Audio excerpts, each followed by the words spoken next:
The sky outside the hospital window had darkened to a deep blue as Rachel Morris stared at her phone screen, her eyes burning from exhaustion and tears. Her fingers trembled as she typed out a desperate message about her 6-month-old son's prescription that the hospital pharmacy couldn't fill. Little Jamie lay in the hospital crib beside her, his breathing labored, his small chest rising and falling with concerning irregularity.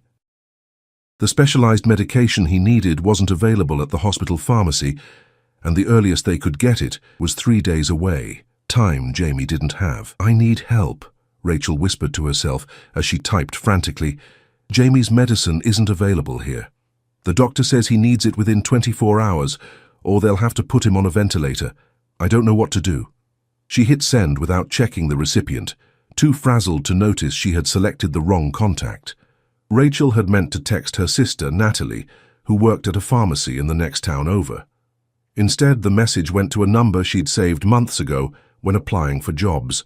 Thomas Crawford, CEO of Meridian Pharmaceuticals, whose interview she had missed due to Jamie's first hospitalization. Rachel set her phone down and returned to Jamie's bedside, gently stroking his feverish forehead. A young single mother working 2 jobs to make ends meet, she had already depleted her savings on previous hospital visits for Jamie's rare respiratory condition. The specialists had finally identified the right treatment, but the medication was both expensive and difficult to obtain.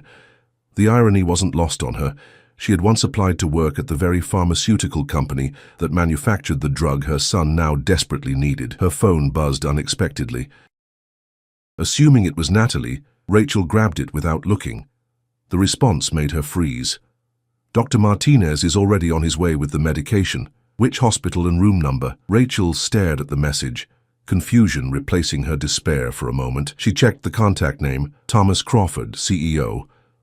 Her heart skipped a beat as she realized her mistake. This had to be some kind of cruel joke or misunderstanding. There was no way the CEO of Meridian Pharmaceuticals had personally responded to her accidental text, let alone dispatched a doctor with medication. With trembling fingers, she replied, "I'm sorry. I think there's been a mistake. I sent that message to the wrong person." The response came immediately. "No mistake. I remember your application from 6 months ago. You mentioned your son's condition in your cover letter. Dr. Martinez specializes in pediatric respiratory conditions and happens to be my brother-in-law. He has access to our emergency supplies. Hospital and room number, please. Time is critical." Rachel could hardly believe what she was reading. She recalled the heartfelt cover letter she'd written, explaining that she was applying to Meridian partly because they developed treatments for conditions like Jamie's. She had poured her heart into that letter, never imagining anyone would actually remember it.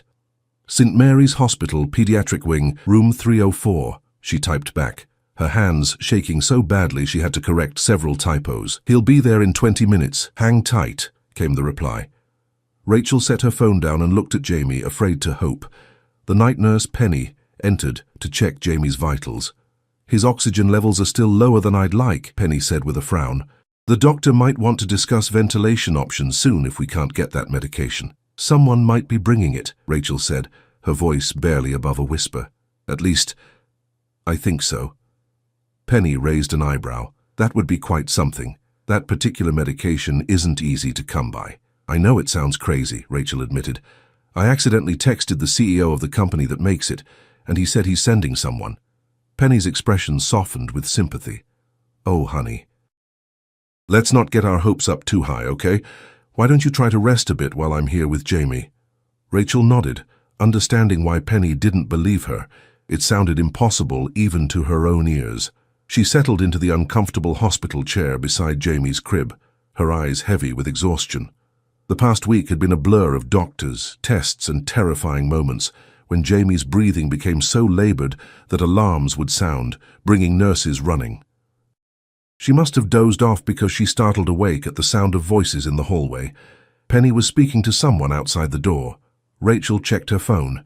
22 minutes had passed since the last message. A tall man in a tailored suit entered the room, carrying a small cooler bag. Behind him, Penny wore an expression of stunned surprise. "Ms. Morris? I'm Dr. Martinez," he said, extending his hand. "Thomas sent me. I have the medication Jamie needs." Rachel stood up so quickly she felt dizzy. You're really here with the medicine? Dr. Martinez nodded, already moving toward the crib where Jamie lay. Let's get this little guy feeling better, shall we? He turned to Penny. I'll need to speak with the attending physician. The medication is here, but we need to administer it correctly. As Penny hurried off to page Jamie's doctor, Rachel found herself speechless. She watched as Dr. Martinez gently assessed Jamie, his experienced hands checking the baby's pulse and breathing. How did you... Rachel began, unable to complete the thought. Thomas and I go way back, Dr. Martinez explained. When he saw your message, he called me immediately. I had just finished my rounds at Mercy General across town. Fortunately, we keep emergency supplies of critical medications at both hospitals. The paperwork can wait. This little one can't. Jamie's doctor rushed in moments later, his eyebrows shooting up in recognition when he saw Dr. Martinez. Antonio, what are you doing here? Emergency consult, Dr. Martinez replied, opening the cooler to reveal the medication. And I brought something you need. As the two doctors conferred, Rachel's phone buzzed again. Another message from Thomas Crawford. Is Dr. Martinez there? Is everything okay? With tears blurring her vision, Rachel typed back, he's here. They're preparing the medication now. I don't know how to thank you. The reply was simple. No thanks necessary, just focus on your son. And when he's better, we should talk about that job opening again. We need people like you. Rachel looked up from her phone to see Dr. Martinez administering the medication through Jamie's IV. A surge of hope swelled in her chest as she watched the clear liquid flowing into her son's tiny arm. Hope that had seemed impossible just an hour ago. Outside the window, the first hints of dawn were breaking through the night sky, painting the horizon with streaks of pink and gold. As Rachel watched the sunrise, she couldn't help but feel that it symbolized something profound. A new beginning for her and Jamie, born from a desperate message sent to the wrong person at exactly the right time. 3 days after Dr. Martinez's miraculous appearance, Jamie's condition had improved dramatically. The specialized medication had worked just as the doctors had hoped, and his breathing had stabilized enough that the medical team was discussing discharge plans. Rachel sat by his crib, watching him sleep peacefully for the first time in weeks, when her phone buzzed with a message. How is Jamie doing today? It was Thomas Crawford again. Rachel smiled, still amazed by the CEO's continued interest. So over the past 3 days, he had checked in regularly, asking about Jamie's progress and making sure they had everything they needed. Dr. Martinez had also visited daily, consulting with Jamie's medical team and adjusting his treatment plan. Much better, she replied. The doctors are talking about discharging him tomorrow if his breathing stays stable tonight. Excellent news. When you're ready, I'd still like to discuss that position at Meridian. No pressure. Focus on Jamie first. Rachel bit her lip, conflicted emotions washing over her. The kindness this stranger had shown her was overwhelming, but she wasn't naive. Why would a CEO take such personal interest in her situation? What did he really want? Throughout her life, unexpected generosity had often come with hidden costs. Knock, knock, came a voice from the doorway. Dr. Martinez stood there, chart in hand, with a woman Rachel hadn't seen before. She was elegantly dressed in a simple navy dress, her silver-streaked dark hair pulled back in a neat bun. Good morning, Rachel, Dr. Martinez said. Jamie's numbers look excellent today. This is my sister, Diana Martinez Crawford. She wanted to meet you and Jamie. Rachel's eyes widened as she made the connection. You're Thomas's wife? Diana nodded, her warm smile reaching her eyes. I hope you don't mind my stopping by. Thomas has told me about Jamie's situation, and I wanted to see if there's anything else we can do to help. Rachel gestured for them to enter, suddenly self-conscious of her unwashed hair and the clothes she'd been wearing for 3 days straight. Please, come in. I don't know what to say. Your husband and brother have already done so much. Diana approached Jamie's crib, looking down at the sleeping baby with tender eyes. He's beautiful, she said softly. How old is he? 6 months next week, Rachel replied, her maternal pride momentarily overriding her embarrassment. Thomas and I have 3 children, Diana shared, taking a seat beside Rachel. Our youngest had respiratory issues when he was born, though not as severe as Jamie's. I remember those nights in the hospital, the fear. As Diana spoke, Rachel felt her guard lowering slightly. There was something genuine about this woman, a warmth that couldn't be faked. Dr. Martinez excused himself to check on other patients, leaving the 2 women alone with sleeping Jamie. I should be honest with you, Rachel, Diana said after a pause. There's another reason I came today. Thomas told me about your job application from 6 months ago. I'm actually the head of human resources at Meridian. Rachel's heart sank. So there was an agenda after all. Mrs. Crawford, I appreciate everything your family has done for Jamie, but I don't want charity. If this is about offering me a job out of pity, it's not, Diana interrupted gently. I reviewed your application myself when it first came in. You were exceptionally qualified for the executive assistant position. We were disappointed when you missed the interview. Thomas remembered your name immediately when he got your text because we had just been discussing expanding our patient advocacy department, and your background in healthcare administration made you a potential fit. Rachel blinked in surprise. Patient advocacy? Diana nodded. Families dealing with rare conditions often struggle to navigate the healthcare system, insurance, and access to medications. We're creating a department specifically to address those challenges. Your experience, both professional and personal, would be invaluable. The coincidence seemed too perfect, too convenient. Rachel's instincts, honed by years of disappointments and struggles as a single mother, warned her to be skeptical. I'm not sure I understand why the CEO of a major pharmaceutical company would personally remember my application from 6 months ago, Rachel said carefully. Diana's expression softened with understanding. Your cover letter. Thomas has this habit. Every Friday he reads 5 randomly selected cover letters from recent applications, says it keeps him connected to the people whose lives our company affects. Yours mentioned Jamie's condition and how it motivated you to seek work in the pharmaceutical industry. It struck a chord with him because our oldest son, Michael, was the inspiration behind Meridian's focus on rare pediatric conditions. Rachel remembered pouring her heart into that cover letter, describing how Jamie's diagnosis had opened her eyes to the gaps in healthcare for children with rare conditions. She had written about her determination to contribute to solutions, even in a small way. I didn't know, Rachel said quietly. Few people do. It's not something we publicize, Diana replied. Michael was diagnosed with a rare metabolic disorder when he was 2. The treatments available then were limited and painful. Thomas was working in research at another company at the time. He left to start Meridian specifically to develop better options for children like Michael. The pieces began falling into place for Rachel. The personal interest, the immediate response to her accidental text. It wasn't random chance or mere corporate goodwill. It was the response of a father who had once been in her position. How is Michael now? Rachel asked. A shadow crossed Diana's face. He's 23 now. He still has challenges, but he's in college, studying biochemistry. He wants to follow in his father's footsteps. She paused, then added, the medication Jamie is receiving?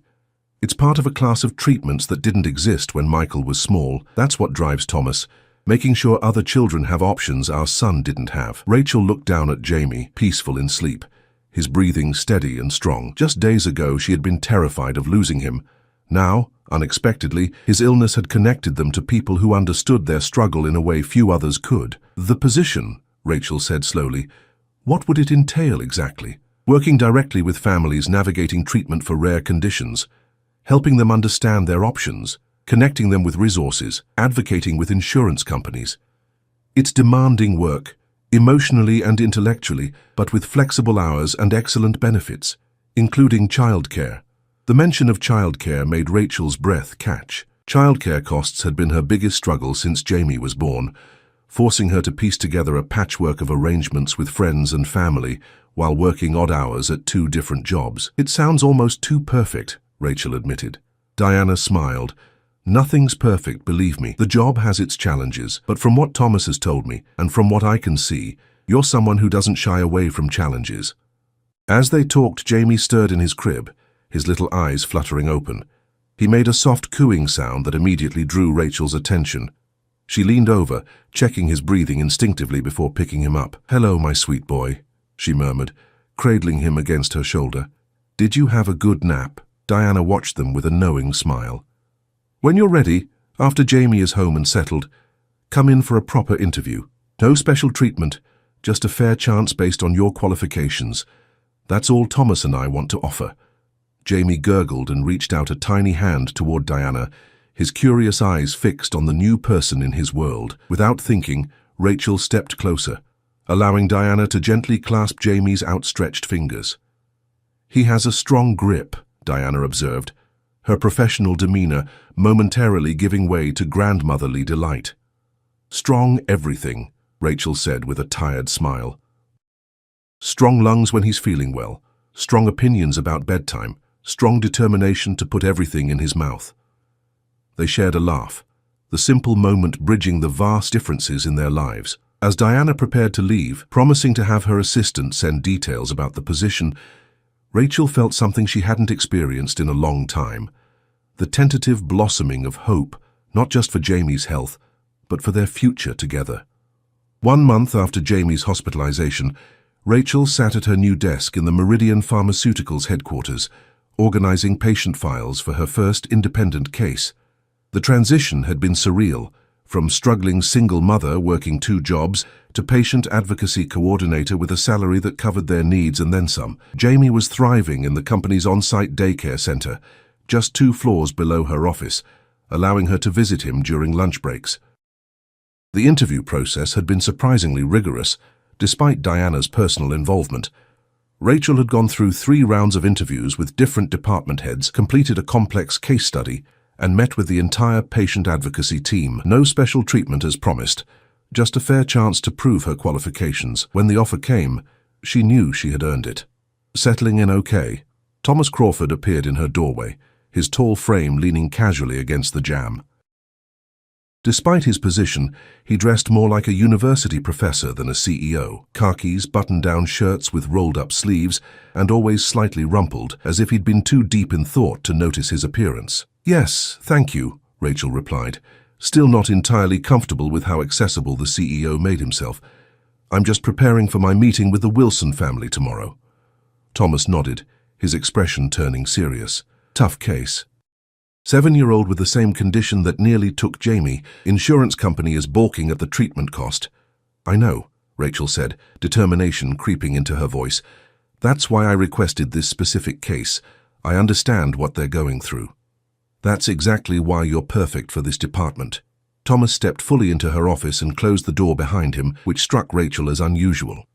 "Do you have a minute? There's something I need to discuss with you." Rachel gestured to the chair across from her desk. Curious and slightly concerned, Thomas sat down, rubbing his palms on his knees, a nervous gesture she'd never seen from him before. "I've been meaning to tell you something," he began, "but the timing never seemed right. It's about how I responded so quickly to your text that night." Rachel tilted her head.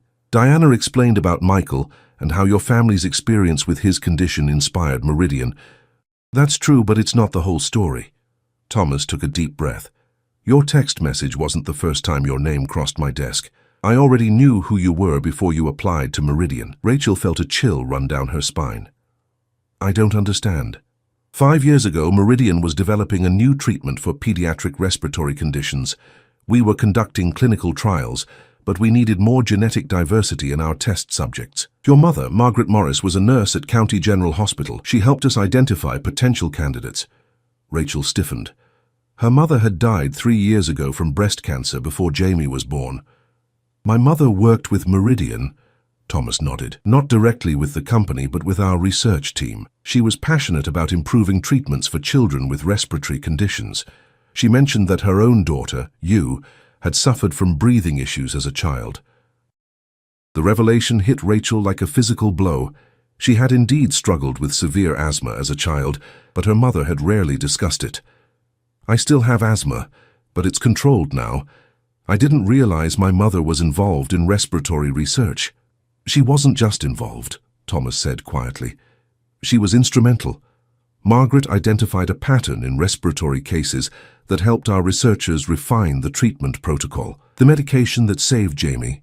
Your mother helped develop it." Rachel's hand flew to her mouth. That's impossible. She never told me." The research was confidential at the time, and after the trials were complete, Margaret moved to oncology when her own diagnosis came. We lost touch.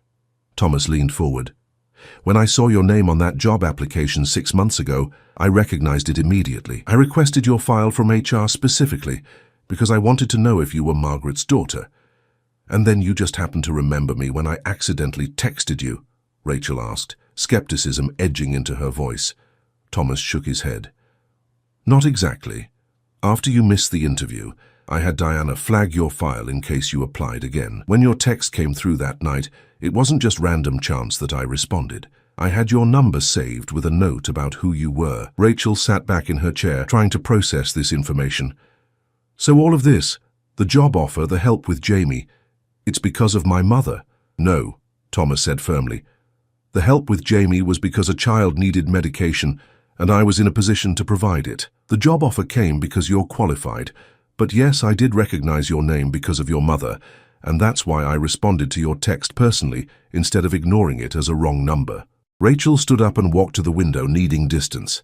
The sprawling Meridian campus stretched below, researchers and scientists moving between buildings, all working on treatments that would help children like Jamie, like she had been once. I wish she had told me, Rachel said softly. About her work with Meridian. Margaret was remarkably humble about her contributions, Thomas replied, but there's more you should know. He reached into his jacket pocket and pulled out an envelope. After she passed, she left something with our legal department to be given to you if you ever connected with Meridian. Rachel turned, eyeing the envelope with apprehension. What is it? I don't know the specifics. Our legal team just informed me of its existence after you accepted the position. He placed the envelope on her desk. You don't have to open it now, or ever, if you don't want to. Rachel approached the desk slowly and picked up the envelope. Her mother's handwriting adorned the front.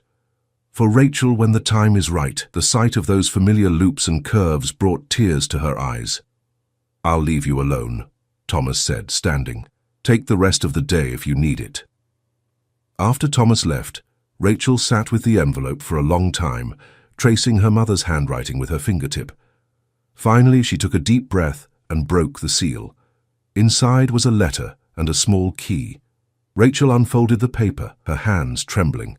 My dearest Rachel, the letter began. If you're reading this, then you've found your way to Meridian, just as I hoped you might someday. There is so much I should have told you about my work, about your childhood illness, and about why it mattered so much to me to help develop better treatments. Rachel continued reading, tears streaming down her face as her mother's words revealed a family history she'd never known. Her mother's letter explained that respiratory conditions had plagued their family for generations. Rachel's grandmother had died from complications of what was likely undiagnosed cystic fibrosis. Rachel's own childhood asthma had been severe enough that doctors had once given her a 50-50 chance of reaching adulthood. I never told you how close we came to losing you when you were 7, Margaret wrote. That experience changed me forever. When I had the opportunity to work with researchers developing new treatments, I couldn't say no. Every child I helped was you in my eyes.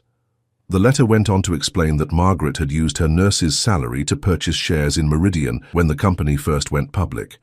I believed in their mission because I saw the results firsthand. The key enclosed opens a safe deposit box at First National Bank containing the stock certificates and documents. The shares should be worth something now. I always intended them for your future family. Rachel set the letter down, overwhelmed. She wiped her tears and picked up her phone, checking the time. The bank would be open for another hour. She needed to see what was in that safe deposit box. After arranging for Jamie to stay in daycare a bit longer, Rachel drove to First National Bank. The process of accessing the safe deposit box was straightforward with the key and her identification. The bank manager led her to a private room where she could examine the contents. Inside the box was a folder containing stock certificates, a small jewelry box, and another sealed envelope. Rachel opened the folder first. As she flipped through the certificates, her hands began to shake. According to the documentation, her mother had purchased 5,000 shares of Meridian Pharmaceuticals at the initial offering price of $12 per share. At current market value, over $200 per share, the investment was worth over $1 million. Rachel sat down hard in the chair, stunned. Her mother, who had always lived modestly, who had worked extra shifts to pay for Rachel's college education, had been sitting on a small fortune the whole time.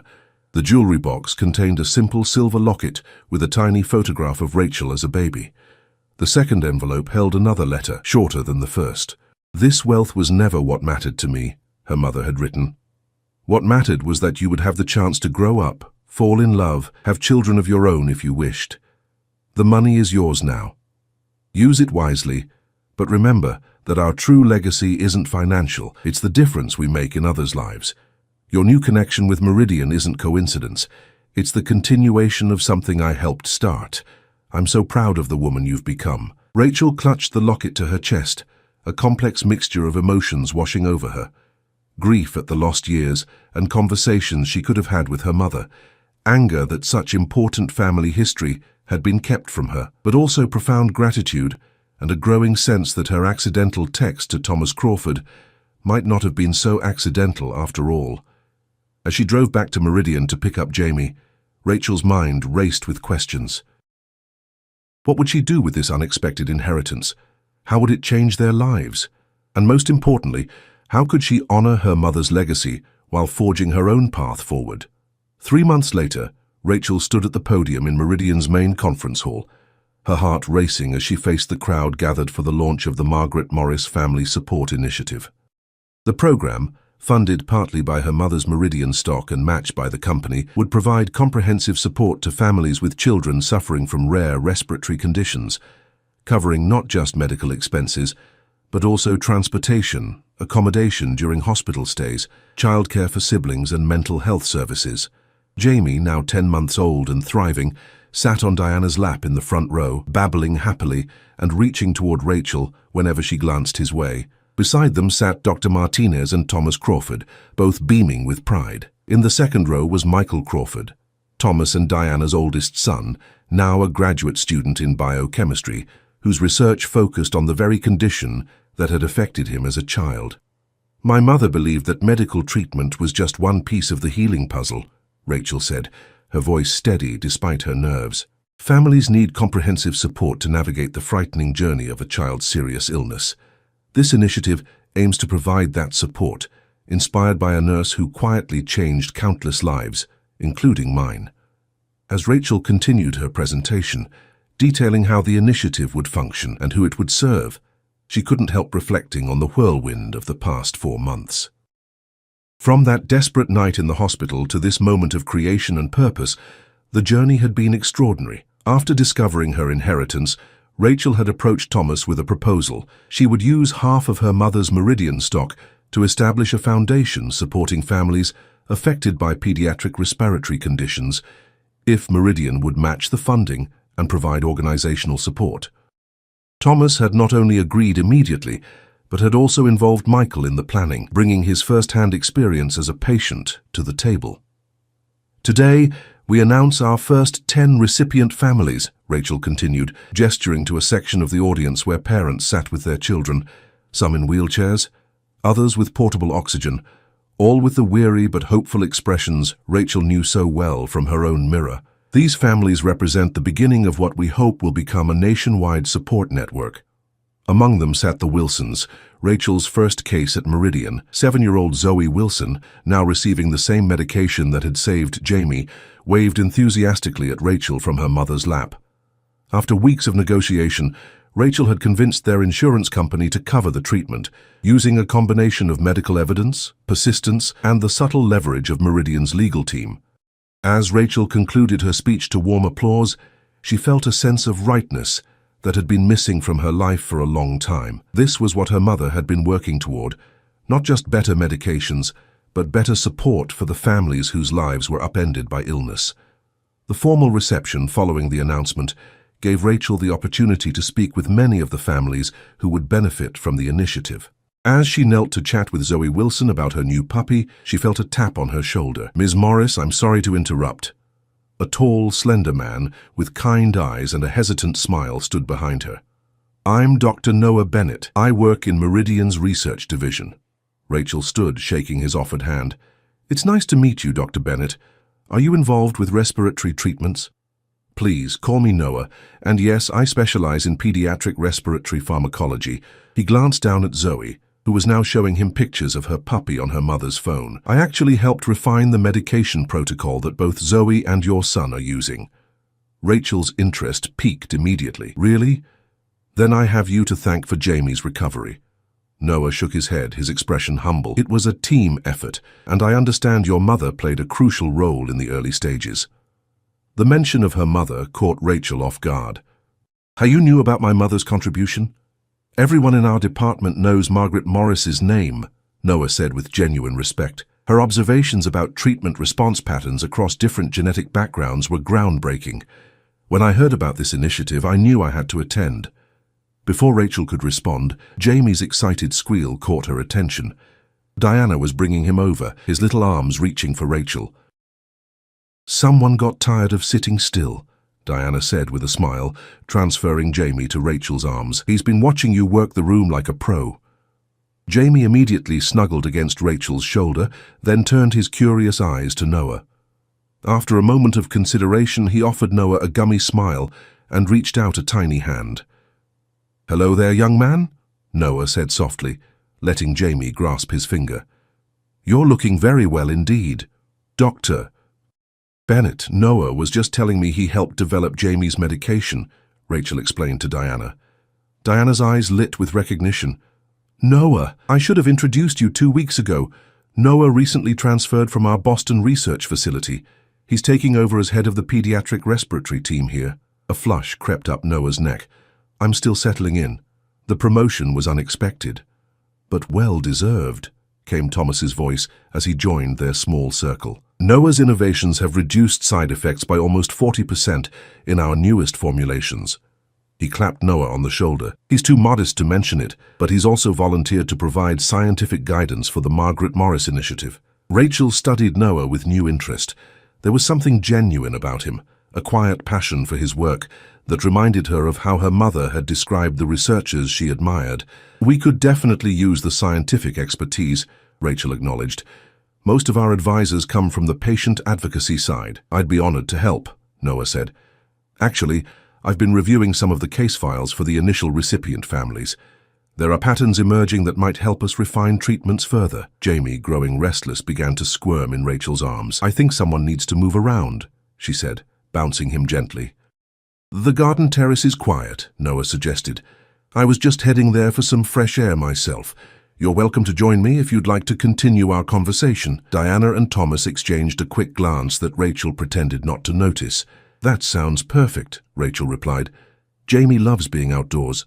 The terrace garden was indeed peaceful, with flowering plants and comfortable seating areas. Jamie's mood improved immediately as he watched butterflies flitting between blossoms. Rachel set him down on a soft patch of grass, where he could practice his newfound crawling skills under her watchful eye. "He's remarkably resilient," Noah observed, watching Jamie's determined exploration. "Children often are. It's what gives meaning to our work, seeing them recover and thrive." "It's strange," Rachel mused. 4 months ago I was texting a wrong number in desperation, terrified I was going to lose him. Now here we are, launching a foundation named after my mother, with Jamie healthier than he's ever been." "Life takes unexpected turns," Noah agreed. "I was supposed to stay in Boston indefinitely. Then my sister was diagnosed with breast cancer, and I requested the transfer to be closer to her. That decision led me here to this moment." "Is your sister okay?" Rachel asked, concerned. Noah nodded. "She's responding well to treatment. Like your mother, she's a fighter." He hesitated, then added, "I actually reviewed some of your mother's research when I was in graduate school. Her observational data was instrumental in my doctoral thesis." Rachel felt a familiar ache at the mention of her mother, but it was tempered now by pride. "I'm still discovering the extent of her influence. She never talked about her work much at home." "Some people change the world quietly," Noah said. "They don't seek recognition, they just do what needs to be done." He watched as Jamie pulled himself up using a bench, wobbling on unsteady legs. "Your initiative will extend her impact even further." "I hope so," Rachel said softly. "I want Jamie to grow up knowing his grandmother's legacy, even though they never met." As the evening deepened, their conversation flowed naturally from professional to personal. Noah spoke of his childhood in rural Vermont, his decision to pursue medicine after his cousin was diagnosed with a rare genetic disorder, and his passion for hiking and photography. Rachel shared stories of her struggles as a single mother, her hopes for Jamie's future, and her newfound purpose at Meridian. Jamie eventually tired himself out and fell asleep in Rachel's lap as they sat on a garden bench, the spring air cool but pleasant. Noah draped his jacket over the sleeping baby, his thoughtfulness touching Rachel deeply. "I should probably get him home," Rachel said reluctantly. "It's been a big day." Noah nodded, helping her gather Jamie's things. "Would it be too forward to ask if we could continue this conversation sometime? Perhaps over coffee?" Rachel looked up at him, surprised by the invitation but not displeased. "I'd like that. My schedule is complicated with Jamie, but—" "I understand complicated schedules," Noah interrupted gently. "My sister has 2 children I help with regularly. We can work around whatever works for you and Jamie." As they walked back into the building, Rachel felt a sense of possibility that had been absent from her life for a long time. The accidental text that had saved Jamie had set in motion a series of events she could never have imagined, revealing her mother's legacy, providing financial security, creating meaningful work, and now, perhaps, opening the door to a new relationship with someone who understood her world. 6 months later, Rachel stood in the same hospital where her desperate journey had begun, but under very different circumstances. The pediatric wing had been renovated and expanded, thanks in part to funding from the Margaret Morris Initiative. The new family support center adjacent to the wing was about to be officially opened, with Rachel cutting the ribbon alongside Thomas and Diana Crawford. Jamie, now walking with the wobbling determination of a 15-month-old, held tightly to Noah's hand as they watched from the front row. Over the past months, Noah had become a constant in their lives, first as a friend and advisor to the initiative, then as something more. His patient understanding of the challenges facing families with medically complex children, his genuine affection for Jamie, and his respect for Rachel's independence had gradually evolved into a relationship built on mutual respect and deepening affection. This center will provide families with information, comfort, and community during the most difficult times of their lives, Rachel said, addressing the gathered crowd of hospital staff, Meridian employees, and community members. "When I sat in this hospital a year ago, terrified and alone, I never imagined the journey that lay ahead. An accidental text message didn't just bring life-saving medication for my son, it connected us to a community and a purpose greater than ourselves." As she cut the ribbon, cheers erupted from the crowd. Jamie clapped enthusiastically, mimicking the adults around him. Noah scooped him up so he could see better, settling the boy comfortably on his shoulders. Later, as they toured the facility together, Rachel paused in front of a wall bearing a large photograph of her mother, in her nurse's uniform, smiling warmly at the camera. Beneath it, a plaque detailed Margaret Morris's contributions to pediatric respiratory care and her compassionate approach to patient families. "She would be so proud of you," Noah said quietly, standing beside Rachel with Jamie still on his shoulders. "I think she somehow orchestrated all of this," Rachel replied, half joking but half serious. "The timing of everything. My accidental text going to the one person who would recognize my name, the medication being available, finding her letter when I needed direction." Noah smiled. "Maybe she did. Or maybe it's just that the good we put into the world creates connections we can't foresee." Jamie reached down from his perch on Noah's shoulders, patting Rachel's head to get her attention. When she looked up, he pointed at Margaret's photograph and said clearly, "Gamma?" Tears sprang to Rachel's eyes. They had been showing Jamie pictures of his grandmother, telling him simple stories about her, but this was the first time he had made the connection independently. "Yes, baby, that's Grandma," she whispered. "She helped make you better." As they continued through the center, greeting families who would benefit from its services, Rachel felt a profound sense of coming full circle. Her desperate message sent to a wrong number had not only saved Jamie's life but had also revealed her mother's hidden legacy, created a new purpose for her own life, and even brought Noah into their world. Outside, as they prepared to leave, Rachel's phone buzzed with a text message. It was from Thomas Crawford.